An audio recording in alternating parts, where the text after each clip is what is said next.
We're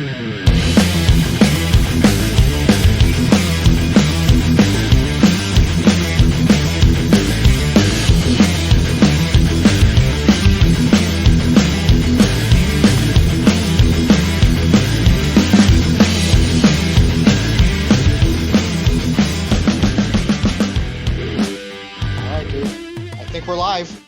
Yes. I'm not going to do our normal thing where we go like, "This is Tony from WrestlingTradingCards.com." No, because this is weird. This is one of the first times that we've been back on the channel since we started the podcast. It's very strange. Yeah, I think what's the last time that we got together like this? It was it a round table type thing, or it was either a round table or we were talking about rookie cards again. At the conversation that will never die. Nope. We'll be back on here to talk with some other smart people at some point, I'm sure. Yeah, it's always an interesting conversation to have. And I always like different people's perspectives on what they think is this, that, or the other. I mean, obviously I have my belief and someone else has their belief, but I'm also not opposed to being proved wrong either. Me too. There's a lot of people out there that are just fighting this fight because they don't want to be wrong. And I'm like, I don't care if I'm wrong. I just want to get the information out there.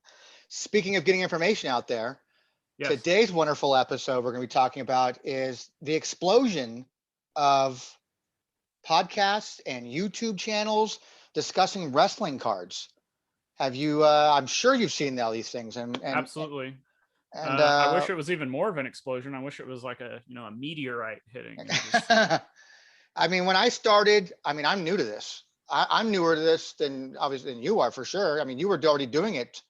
Just a little over a year now, believe it or not. And I'm just a little under a year right now, I think. Well, considerably under a year. But yeah, I didn't really find anything online that dealt with wrestling cards. There was no Discord channel. There was no specific podcast for it. There was no real, other than yours, there was no YouTube channel devoted to just wrestling cards. And even yours was a little, you did football and basketball stuff in there. You were talking about different things, but primarily was wrestling. Right. Yeah, that's why I started the whole channel, because there was nobody primarily wrestling. And when I started, and even still to this day, a lot of the channels that I did see that were kind of dabbling with wrestling here and there, they're still dabbling. And it's gotten even more popular because we've had better cards come out fully loaded. I'm starting to see a lot of those, breaks, and Chrome came out, and Finest, and those are getting a lot more involved with breaking. But those same channels aren't necessarily devoting, like, I'm trying to double down on wrestling because I'm having more fun with it. Mm-hmm. And they're not really doing that, but that doesn't mean they're doing any less either. So they're really kind of, some of the stuff you're coming across is really talking about new product, modern product. No, it's still vintage too. Okay. A lot of 85 tops, 87 tops, and basically anything people can get their hands on, they're ripping it, which I don't understand. Everybody knows my perspective on that. I don't like breaking boxes or packs, but the thing is, though, they'll rip some, like, say, Topps Chrome or Topps Finest, and then they'll rip some like Prism Basketball, or like UFC Prism is out now, which those cards look amazing. But it's like a mix of things. They're not like devoted to wrestling cards. Gotcha. But I don't care. Like, it's like, that's what we're here for. We're devoted to the wrestling cards. I just like seeing everybody talk about them. I've come across a couple different, going down the rabbit hole of YouTube channels and stuff like that. I come across, especially some people out of the UK. I can't remember their names and who they are, but I see them opening up like, old Merlin sticker packs like that, or opening up some random wrestling card packs. And I thought it's really cool to see them opening some stuff. And I don't know if they're devoted to just wrestling, but they seem to be at least giving a lot of attention to some of that stuff. Yeah. And the reason I started my channel is because I saw those and I was like, you know what? They're not telling the story behind those cards. They're not necessarily like, I don't, you're much better at telling production history and where, you knew that these people had this autograph album. Like, I don't know that. I can just do research, but what I do know is like what that card reminds me of, what it sends me back to, how it makes me feel, what I think the value is going to be. And ultimately that's what cards are all about. You give it a nice nostalgic aspect to it, That's what I try to do. I live in nostalgia. I wish I was stuck in 1980, whatever, before I was born again. I was like, I just find myself like listening to like vaporwave music, which is like that background mall music. There's tons of YouTube channels. I'll kick that stuff on. And I'll just start sorting cards and listing stuff on eBay. I'm like, man, I love it. So you get the elevator music going on, mall music going on, but you won't listen to like, King Diamond or Merciful Oh Fate yeah. while you're doing it. Oh yeah. I'll put that in the mix too. Yeah. Okay, Yeah. nice. So you got a little bit of like, I think we're alone now, to all of a sudden, desecration of souls. Absolutely. Absolutely. Awesome. Uh, so, now when I started my channel, I didn't even know of your channel, to be honest with you.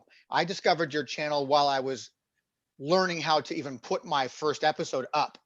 I was kind of looking for, okay, how do I do this? And I stumbled across your channel. And I go, oh, okay, well, cool. Well, someone else is doing it. Let's see what I can do to kind of maybe mimic that in a little way. So I came across yours after I started doing mine, and then I didn't see any other ones until now in the last what? I mean, how many months ago do you think before we started seeing some more podcasts coming out now? Last 4 or 5 months? Probably, yeah, maybe. I think the first one I saw, again, we're talking about mainly devoted. Yes. We've got some major mainstream podcasts that will mention 82 All Stars Hogan's or 85 Sure. Hogan. They'll mention this stuff, but we all know they won't give it the time of the day. They'll just mention it. So because they're too good for that stuff. That's right. But the Rolling Pin podcast is the first one I remember seeing and hearing about, and that's been I just want to say 6 months ballpark. Yeah. But he's been doing a lot of artwork and combining that with wrestling, doing artwork of wrestlers. He's had Rob on, he's had Paul on that you've had on, that I've had Rob on, and he just gives a different aspect to it than what you're doing, than what I'm doing, and that's really what I love, is that so many people are doing different, like kind of doing their own things. It's not like we're trying to compete here. No, it's because everybody has a different perspective on the cards. Like you said, for some it's a nostalgic thing. For some it's an investment thing. For some it's just, just fun to collect. Because I like to collect Or whatever just it is. like I mentioned, some of them are just entertainment. They just want to rip packs. Yeah. And people love watching that. It's very like the breaking culture has just exploded, and it's interesting to me. I've sat in and watched. I mean, I did a break recently, and you can go back and check that on my channel. But I've actually just clicked on Instagram Live or whatever and watched some breaks, and it's kind of fun. But like, I don't know. Like, I just can't see myself put it. I guess if somebody wanted to break some high end wrestling, I might be in on that. I don't know. I enjoyed yours, and was it Yam? Thanks. Yep. Yam. That was the first. That's the first box break I watched. From the moment I jumped in, I guess I came in right after you guys. Right after we pulled your cards, right? Yeah. We'd already... Yeah. Right after you pulled my card, I jumped in. Like then I go, oh, because this was the card right there. Yeah, I was jealous of that. Yeah. That was a good one. one. Who do you got to be jealous for? You got the best one, dude. What are you talking about? I did from a monetary perspective, yes. And I love that one too. Yeah, and isn't that one of her first? It's got to be one of her first. One of her. It's got to be something no one else talks about. Yeah, and it's just that's how I think of her too. By the way, from that time frame, not when she came back in the early 2000s. This is what I think about when I think of Sable. Agreed. And it's just a great picture all the way around. I love it. So I came in on that. It's just really good photographs. And that's and it was something I was learning, by the way, because like I said, I came in right after you guys broke up my packs apparently, and then I watched all the way to the end, and I'd never done that for watching a box because I was just intrigued and loved listening to you guys as telling your stories and doing a little contest kind of thing in there, which I won one. Yeah. Hey. And then it was just fun. I thought this is fun. Are they all like this? Yeah, I mean that's the really good box breakers that I've seen. They make it a community, and it becomes like prime time. Schedule it in your calendar, TV, if you will. I had fun watching it. So you guys did a great job, and it's really like the reason people do it. It's a community. It's fun, but it also gives people a chance to get into some of these boxes that have just become astronomical in price. I mean, the prime example was the packs that we did. I mean, those Panini stickers now, $800 a box, $1,000 a box, maybe. They're minimum $1,000. People are able to get into it for $25. Yeah, you get 2 packs for $25. Yep, had some fun doing it. And not to mention, and the bottom line was it was all for a good cause too. Correct. Yep. So that's also what kind of made it like kind of a feel good thing too, so going there. But then kind of telling the stories behind certain ones and talking about the different pictures and who was this and who was that, and like, oh, there's half of Rock's head, and, it was just fun to watch like that. But so yeah, there's those episodes. I mean, those channels as well, so like that. And Rolling Pin, I haven't listened to anything from. I'm not a podcast guy. I just I'm trying my hardest to get into them. The first one I just started getting into now is the Card Foundation. Yep. Which is really well put together. Yep. And I got about maybe a half an hour into the episode one. And of course, because my life is so hectic over here and crazy doing different things, it's hard for me to sit down and devote, listen to something solid. Even when I'm in the background, it's hard for me. I should be listening to them at night when I'm working on WTC stuff right now. I should be doing. Probably will. But you have a lot more experience with them. You loving their channel? Oh yeah, I think it's one of the best podcasts. I mean, not to put we all want to have the best podcast, right? But they're doing something again different than what we're doing. Different what you're doing, I'm doing, Rolling Pin's doing, anyone So else is doing. Rolling Pin does it. Their difference is they're combining the art thing with it and stuff like that, which is a really cool concept to add art because these cards are art. Yeah. And especially, I mean, talk about the living set possibly, stuff like that. I mean, and I've was one seen of the he was one of the first guys to get Rob England on after the big rock sale, so that was another avenue which me and you weren't doing. Yep. And he just does different stuff. He did a one about why he priced his $1 Million Man piece of art at a certain price and gave a reasoning behind that and kind of relayed that to cards and how cards are priced. So just different aspects, which is very interesting. And so now Exactly. we're on the Card Foundation. What do they do that's different than everybody else out there? To me, they're more of like the weekly update podcast. Like it's almost like the wrestling card news because they do rookie talk, they do news and notes, they do like profiles on certain things, and they kind of cram it all into about an hour. And it's really well put together. Production's great. Just no complaints. It's a 3-guy booth. I think they're affiliated with the Major Figure Network or whatever that's called that Cardona is part of. I follow them, but I'm not, since I'm out of figures, I kind of just don't take part in that stuff anymore. But they're part of that, so it's kind of just this huge community that's kind of slowly following them. And yeah, speaking of Cardona, I like to put out he was doing a Q&A on Twitter, and I'm like, why are people so slow to get into wrestling cards? And he's like, because they're just now starting to get valuable. And I'm like, all right. Just now? Yeah. Like they never had any value before? Yeah, but whatever. That's okay. I mean, in all honesty, they're looking at because there's been a big explosion of them. That's why. I mean, when you're starting to see like, $20,000, $30,000, $40,000 cards. Okay, now we're getting to something that's actually, a little more up my alley. It's worth me investing in now. It's like, well, they were always had value. They always did. Yeah. I don't know. And that's another thing. I've spoke about this a couple times. I don't remember if it was on my show, your show, somewhere else, because I do so much. I don't remember. But I've had this conversation with a lot of people about like figures and cards. And one thing I want to talk about is the Mattel Harley race figure that everybody's having a hard time finding. I ended up finding 2. I really wanted the LJN Harley, and it was about the same price as what one of these Mattels were going for. So I was flipping the Harleys and then I was going to buy the old LJN. But the thing is, the other day, I was like, oh, I wonder what these are appreciated to at this point. Mint in box, $250, about what I sold mine for 3 years ago, whatever. Meanwhile, if you want to look at like any of these major wrestling cards, they've like 2x, 5x, 10x from what they were then. So I was like, that's when I got rid of figures. I'm like, I'm moving all my money into the cards because they take up less room too. This is true. So you being the better and bigger person watching and listening to podcasts, are there any other ones out there that someone like myself, say, who needs to get into it, more involved in it, should be paying attention to? Worlds Collide. And Worlds Collide. That's a good one. And then I have my own podcast, Wrestling with Cards. It's just like an audio companion to the videos I do. And then aren't you putting some of these shows up in audio form? I do. All of them are going to be up in audio form right now. I think 15 or 16 episodes are already up. Some people just like they prefer audio form. And for me, like when I started, I was like, I want to start the channel because in my opinion, if I'm showing a picture and explaining what it means, I thought it needs to be a visual. But then there's also like, I understand because there's a lot of card podcasts I listen to that are audio only. And the things they're talking about, though, aren't necessarily describing moments in time, what this means, stuff like that. And I think that's what the Card Foundation guys do because they have the rookie talk segment, which I know you would love. It's my favorite thing in the world. But they agree, they disagree, they make valid points. But it doesn't necessarily have to do with the art style.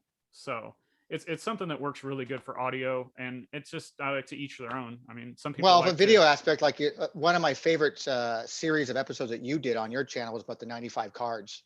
yeah, And I love it because you went through the entire set. You broke it all down in there's like little sections. I mean, was there 6 episodes in that one or something? yeah. I try to And keep them 10 to 15 minutes long, so I was doing like 5 to 10 cards a segment, and yeah, just and kind so of you telling the story, and yeah, and you that know, was that's an awesome series. If anybody hasn't seen that yet, they need to go and watch all of those because it's really fun to hear your perspective on them, to see the front. You read the entire card back, and you talk about the front, back, the image, what it how what it means to you. It's very nostalgia, right right. there, and I think that's always fun.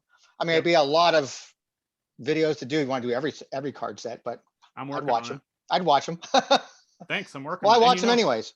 the thing, it's like for me, it's like evergreen content. Like, I can put that up and it's timeless. Some of these other shows that I've done, you've done, Card Foundation done, like some of that content could end up, a year from now, 2 years from now, it may be worthless because it was more of a news topical thing. It might get I'll use a wrestling term, it might draw early, but then in the long term, like I know I can put these videos out where I'm covering a set, and they're just going to be what I hope they're good. They're going to be good for years to come, and just keep rolling in those views, hopefully, and educating, because Yeah, because that's nothing changes in those card sets aren't changing. correct. Yep. So And that's just another thing I like to do with mine is like, I'll do my market watch videos, which I just put out today. I'll do card, like a collector spotlight, where I take something that's like I think is really cool and talk about why. That's the key. Not because I'm trying to flip it and make money. No, why I think it's cool.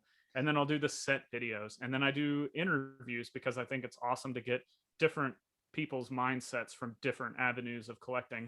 So that's kind of what all the podcasts and all the, we've got the breakers, we've got me and you doing our thing, we've got Rolling Pin doing his thing, Card Foundation, and then who knows what else is going to happen between now and wrestling cards.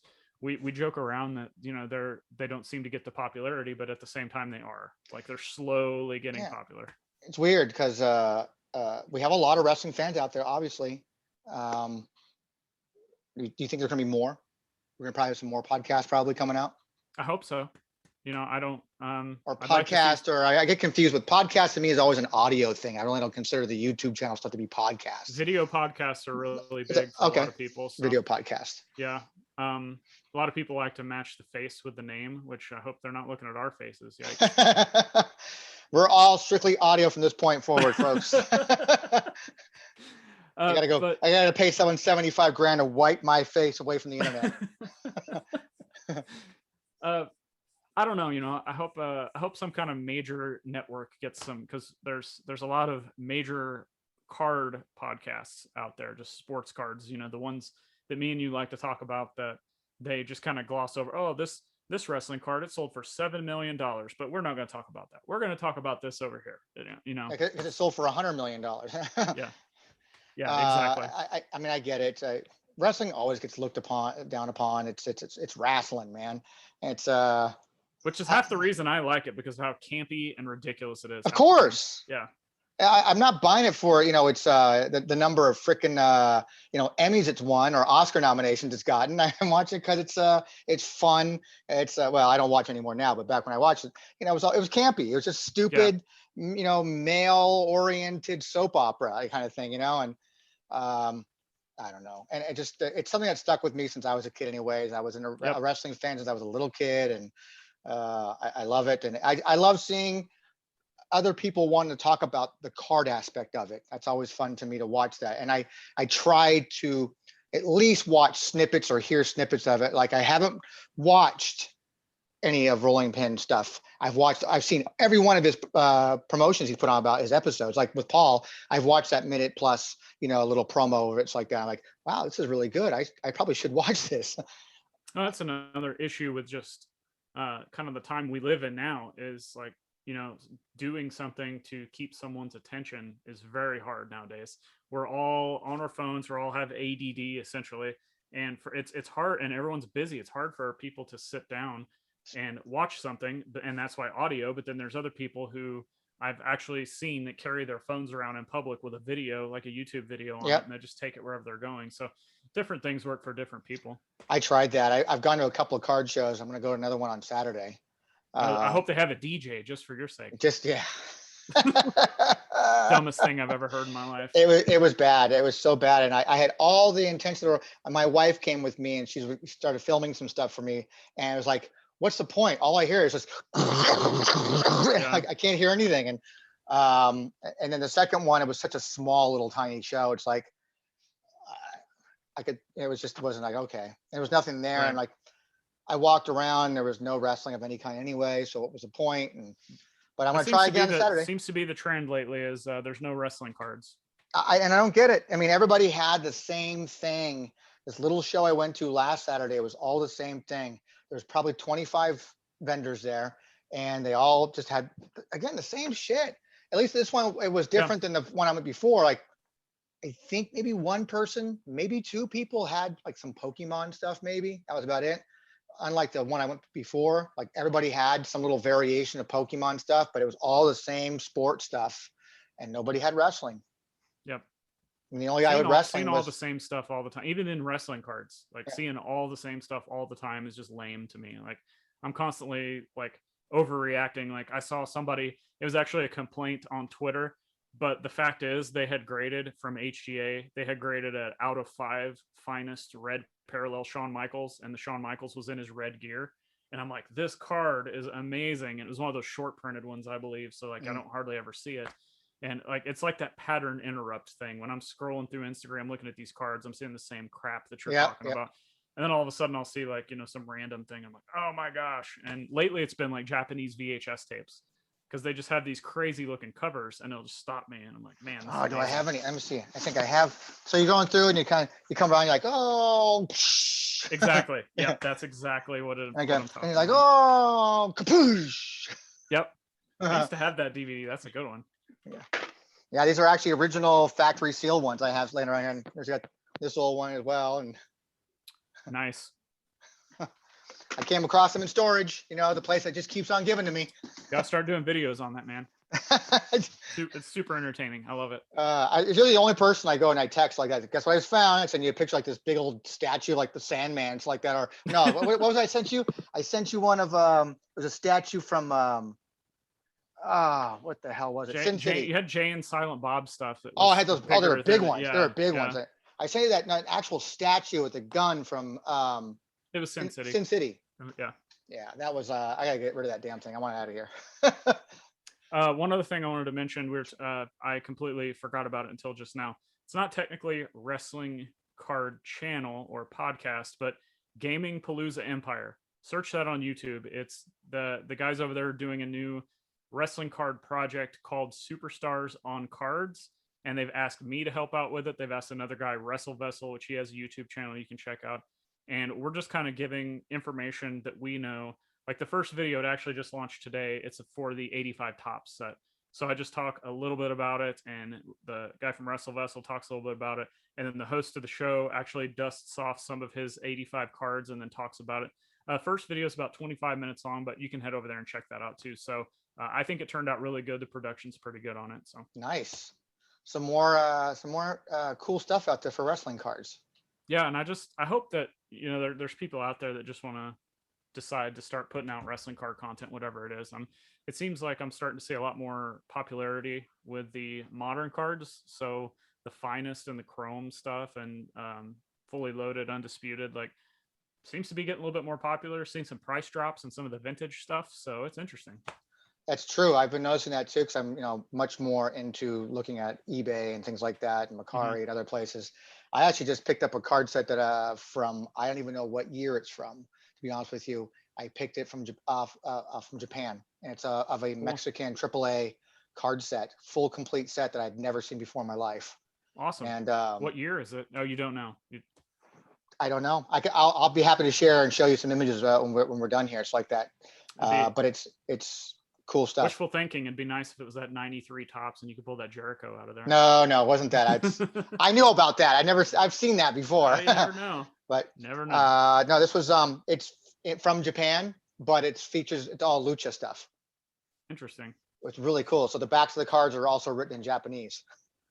Interesting. But it's got some cool Mil Mascaras in it, and cool. some other cool stuff in there too. But Yeah, I'm excited. Anytime there's going to be something new about a podcast or something YouTube, I do give it a quick little check out, but I haven't listened to anything incomplete yet, and I really need to get better at that. I'm excited to see there's more stuff coming out there. I just thought, oh, it's just going to be Zan and I. We're the only ones going to be putting out content for the rest of our lives, apparently. And so it's like it seems nice and cool that people are putting their stuff out there. Yeah, and like I said, I'm hoping people start taking some different angles than me and you and the Card Foundation. Like, just like do your own thing. But if you really like wrestling cards, put it out there. Just go for it. I'm hoping that they're all using WTC to gather information. I'm hope. I use it a lot. I use a lot. So someday it's coming along sooner than you think. I'm working on it every night. I'm trying to work on it. I'm getting into the meat of the stuff right now. Some of the 90s stuff where there's a lot more sets to go through. Going through something from 1940s, there's not a whole lot of sets out that time. So, but that started. And it's crazy though. At the same time that you think of like there's a lot more cards in the mid to late 90s. When you look at it in the grand scheme of things, in the trading card as a whole bubble, it's like there's hardly anything. No, you're right. I dread getting into the 2000s because there's just so much stuff in there, and some of these cards that I'm taking from an old place and putting them on a new place, and I have to copy and paste. And I just recently had a discussion with Chuckster about one of the TNA card sets, and we were talking about one of them, and I had to clicked on it. I looked at it. I go, oh my God, it just keeps scrolling. It just, the checklist just keeps scrolling because of the parallels. It just keeps going and going. And then I got to the point where it's like, you've reached the end. See another page for, see other internet for more checklist. It was so long. And it's going to be a lot of copy and paste, but cool, man. So I think people should check out all the stuff. Check out Rolling Pin, check out Card Foundation, check out Worlds Collide. Absolutely. But cool, man. Always good to get your insight and stuff.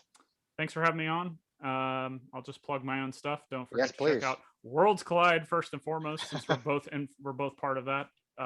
We just kind of do back and forth banter. Sometimes we agree on stuff, sometimes we disagree. We'll pick a topic. We'll just pick up the latest news, like when we bought the Undertaker NFTs, or whatever's kind of on topic. And we do a bunch of batch episodes, so we're not always timely, but I think it's timeless information as far as like how you could apply it to other things. But anyway, Wrestling with Cards podcast, Wrestling with Cards on YouTube. Please subscribe and share it with a friend. Let's get more wrestling fans buying cards. I don't care what you're buying, just let's get more people involved. Like, the sports card world is massive, and here we are, and Pokemon and everything, here we are on this little bitty island over here, and there's like 15 of us. Yeah. 15 of us devoted people out there. Yeah, we keep outbidding each other. Yeah, come on. I'm getting tired of seeing the same people over and over again. Yeah, it's honest. Okay. That's what's happening. All right, man. Well, you can catch anything you want here for WrestlingTradingCards.com at WrestlingTradingCards.com. And hit the subscribe button. Great absolutely, please. All right, thanks, man. I appreciate it. Have a good one.